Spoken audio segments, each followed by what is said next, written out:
আল্লাহ পাক রব্বুল আলামিন বান্দার গুনাহকে মাফ করে দেওয়ার জন্য বিভিন্ন সময়ে বিভিন্ন অফার দিয়ে থাকেন। সেরকমই একটি মাস আমাদের সামনে উপনীত হয়েছে, আমরা যেই মাসটিতে, এই শাবান মাসটাও একটি অত্যন্ত অফারের মাস। আল্লাহ রসুল সাল্লাল্লাহু আলাইহি ওয়াসাল্লাম এই মাসের অনেক ফজিলত বর্ণনা করেছেন।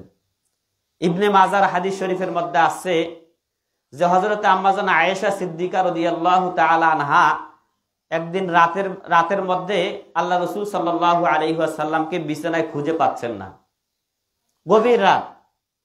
গভীর রাতে যখন হযরতে রাসূলুল্লাহ সাল্লাল্লাহু আলাইহি ওয়াসাল্লামকে খুঁজে পাচ্ছেন না, তিনি একটু পেরেশান হয়ে ঘরের বাহিরে আসলেন। ঘরের বাহিরে এসে তিনি একটা কান্নার আওয়াজ শব্দ শুনতে পাচ্ছেন। সেই কান্নার আওয়াজটা আসতেছে জান্নাতুল বাকি থেকে। তিনি একটু আস্তে আস্তে এগিয়ে গেলেন। এগিয়ে যাওয়ার পরে সেখানে দেখতেছেন যে মুহাম্মাদুর রাসূলুল্লাহ সাল্লাল্লাহু আলাইহি ওয়াসাল্লাম সিজদারত অবস্থায় এই উম্মতের গুনাহ মাফের জন্য দোয়া করতেছেন। আল্লাহ রসুল সাল্লাল্লাহু আলাইহি ওয়াসাল্লাম যখন দোয়া থেকে ফারেগ হলেন, দোয়া শেষ করলেন, তখন আম্মাজান আয়েশা সিদ্দিকা রাদিয়াল্লাহু তাআলা আনহাকে বললেন যে তুমি কি জানো এই রাতটা কোন রাত? এই রাতটা কোন রাত তুমি কি জানো? তখন আল্লাহ রসুল সাল্লাল্লাহু আলাইহি ওয়াসাল্লাম বললেন যে এই রাতটা এমন একটি রাত, এমন একটি বরকতময় রাত, যেই রাতের মধ্যে আল্লাহ পাক রব্বুল আলামিন বনি কালবের ছাগলের পশমের থেকেও বেশি গুনাহগার বান্দাকে মাফ করে দেবেন। বনি কালব একটা গোত্রের নাম। এই গোত্রের লোকেরা অধিক পরিমাণে ছাগল লালন পালন করত। তো এদের গোত্রে এক একজনে 5, 7, 10 হাজার পর্যন্ত ছাগলেই লালন পালন করত। তাহলে এই গোত্রের মধ্যে যতগুলো ছাগল আছে, প্রত্যেকটা ছাগলের গায়ে যতগুলো পশম আছে, তার থেকেও বেশি গুনাহগার বান্দাকে আল্লাহ পাক রব্বুল আলামিন মাফ করে দেন। তাহলে এই রাতটা হচ্ছে লাইলাতুন নিসফি মিন শাবান, যেটাকে আমরা শবে বরাত বলি। লাইলাতুন নিসফি মিন শাবান, শাবানের অর্ধরাত্রি, শাবান মাসের অর্ধরাত্রি তথা 14 তারিখের দিবাগত 15 তারিখের যে রাত্রি শুরু হবে, এটাকে বলা হয় লাইলাতুন নিসফি মিন শাবান। এই রাতের অনেক ফজিলত আছে। এই লক্ষ্যে আমি আপনাদের সামনে 2টি হাদিস তেলাওয়াত পাঠ করেছি। হাদিসের মধ্যে আল্লাহ রসুল সাল্লাল্লাহু আলাইহি ওয়াসাল্লাম বলেন, 1 নম্বর হাদিসের মধ্যে আল্লাহ রসুল সাল্লাল্লাহু আলাইহি ওয়াসাল্লাম বলতেছেন, লাইলাতুন নিসফি মিন শাবান আইয়ুক্তাবা কুল্লু মাউলুদি বনি আদম ফি হাযিহিস সানা। প্রত্যেক আদম সন্তানের যারা এই বছরে জন্মগ্রহণ করবে, তাদের ব্যাপারে আল্লাহ পাক রব্বুল আলামিন তাদের ভাগ্য নির্ধারণ করে দেন।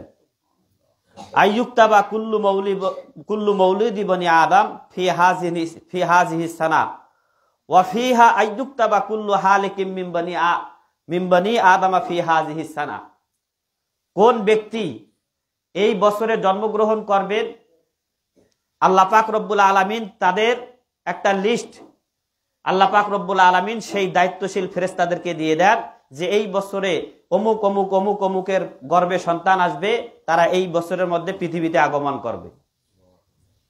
আবার এই বছরে কোন কোন ব্যক্তি মৃত্যুবরণ করবে, হযরতে আজরাইল আলাইহিস সালামের হাতে তার একটা লিস্ট দিয়ে দেন যে এই ব্যক্তি এই বছরের মধ্যে, এই সময়ের মধ্যে, অমুক দিনে, অমুক সময়ে, অমুক টাইমে সে মৃত্যুবরণ করবে, তার জানটা কবজ করা হবে। তাহলে এই রাত্রে যেহেতু এগুলো নির্ধারণ করা হয়, তাহলে এই রাত্রেটা আমাদের কি খারাপ কাজে কাটানো উচিত না নেক কাজের মধ্যে কাটানো উচিত? নেক কাজের মধ্যে কাটানো উচিত না? যদি আমি নেক কাজের মধ্যে কাটাই, দেখবে যে আল্লাহ বান্দা তো ভালো কাজ করতেছে, তাহলে বান্দার কাজটাও ভালো করে দাও, তার আগমনের দিনটাও ভালো করে দাও, তার যখন সে এই দুনিয়া থেকে বিদায় নেবে সে দিনটাও কি করে দাও, ভালো করে দাও। এই জন্য আল্লাহ রসুল সাল্লাল্লাহু আলাইহি ওয়াসাল্লাম আরো বলতেছেন, ওয়া ফিহা তুরফাউ আমালুহুম ওয়া ফিহা তুনসালু আরসাকুহুম, যে আল্লাহ রসুল সাল্লাল্লাহু আলাইহি ওয়াসাল্লাম বলতেছেন এই রাত্রে বান্দার আমলগুলোকে আল্লাহ তাআলার সামনে পেশ করা হয়। এই রাত্রে কি করা হবে? 1 বছরে আমরা কি খারাপ কাজ করছি, কি ভালো কাজ করছি, এইটাকে আল্লাহ পাক রব্বুল আলামিনের সামনে পেশ করা হবে। এখন যদি আমরা সেই রাত্রিটা, সেই দিনটা ইবাদতের মধ্যে থাকি, সেই ইবাদত অবস্থায় যদি আমার হিসাবটা আল্লাহ তাআলার কাছে যায়, আল্লাহ তাআলা দেখবেন যে বান্দা ভালো কাজের মধ্যে নিয়োজিত আছে, সে অতীতে কি কাজ করছে, গুনাহ করছে, আমি সব মাফ করে দিলাম এবং বান্দার আমলটা আমি নেক আমলে পরিবর্তন করে দিলাম। তাহলে এই রাত্রিটা হচ্ছে ভাগ্য নির্ধারণের রাত। এই জন্য লাইলাতুন নিসফি মিন শাবান এটা অত্যন্ত একটি গুরুত্বপূর্ণ রাত।